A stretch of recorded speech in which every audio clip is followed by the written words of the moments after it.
It was May of 1995, and the engines didn't even know what it meant for the island. But they're about to find out.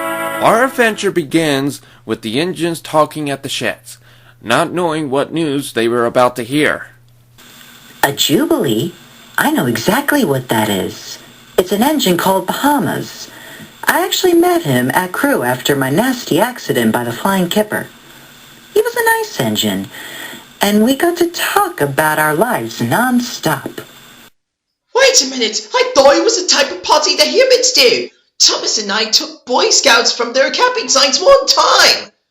That was a jamboree, Percy, not a jubilee. Really? Whoops, sorry. That's alright, little Percy. They do sound pretty similar. Anyway, it was actually a train to pull. Wait, how is that possible?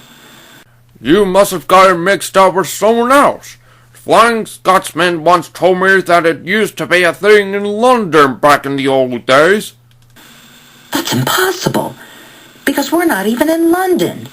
So how are we supposed to know if your brother is telling the truth or messing with you again? Not just that, but why would we need it if it's a train? I mean, are you sure we don't have enough express coaches on this island and enough engines to pull them? To answer your question, James, we do have enough and don't need the Jubilee. The engines looked at where the voice was coming from. There stood in front of them was Sir Topham Hatt with important news. 50 years ago, the very first railway series book that's based on our island was published. And I think it's the best time to celebrate what Reverend Audrey did for everyone, including us and the fans. The engines were amazed to hear the news. Thomas couldn't help but blow an exciting whistle, and Gordon thought it was best to ask Sir Topham Hatt an important question. I better ask him about this before it's too late to do it. Sir, won't there be an imported express train for me to pull for the celebration?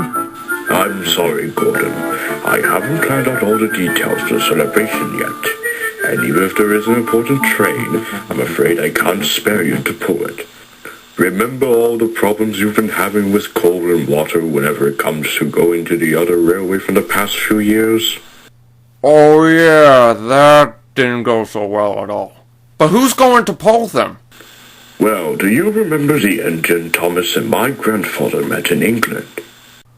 Oh yeah, the Royal Highness herself. Correct. I've asked her if she can do it instead, and she happily said yes, so she'll be the one to take care of it and be at the celebration on time. Gordon liked the sound of that, but it reminded him that he needs to pull the express in a few minutes.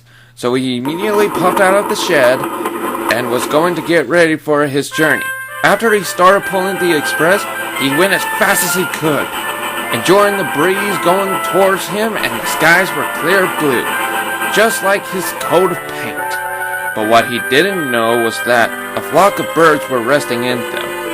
They were really close to the railway, and when Gordon got closer to them, the ground started to shake and rattle. The birds were starting to wake up and about to take off when he blew his whistle. When he did, the birds immediately flew out of the trees and turned the sky into a big black cloud above Gordon. Oh no, this can't be good. Indeed it wasn't. Some of the birds swooped down towards him, and they weren't making things any easier for him. One of them even swooped down through his face and nearly got hit. But then he felt a bump, and that made the emergency brakes go off. They came to a stop, and all the birds finally disappeared. What just happened? And why did we stop? One of the passengers must have pulled the emergency brakes. The guards would tell us why. But even the guard had no idea why they stopped either. Perhaps the brake pipes are leaking. I'll go see if that's the case. He checked all the brake pipes from the coaches all the way down to Gordon, but there weren't any leaks. This doesn't make any sense. If the pipes aren't leaking and the guard doesn't know the reason why we stopped, then what could be the reason? Maybe it was the birds. Why do you think that? Well, think about it. We stopped at the same exact time as the birds were trying to attack us. Maybe one of them tried to go under me and got stuck. I did feel a bump right as soon as we stopped anyway. You could be right, Gordon. I'll check underneath you right now. I could have sworn I saw something under your brake pipe earlier. So he checked under Gordon's brake pipe and finally found the problem. Aha! There you are! Get over here! There was a bird under the brake pipe, and he grabbed it and immediately threw it out of there, and the bird flew away.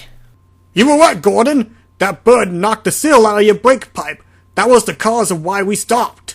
Ah, and I thought James getting stung by a bee was weird enough. But I think I've seen everything now. Everyone laughed, except Gordon. He found it embarrassing and his cheeks were glowing red as a stoplight. Thankfully, he was able to continue his run, but knew that tonight was going to be worse for him. When he was at the sheds that night, the engines gave him a hard time by teasing him. Poor old Gordon! Being stopped by a bird this time.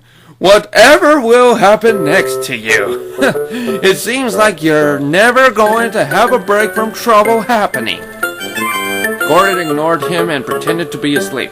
But Thomas did have a point. When will Gordon stop having trouble to himself? It was almost like he was a jinx. But I guess we'll never know the answer to that. Don't you think?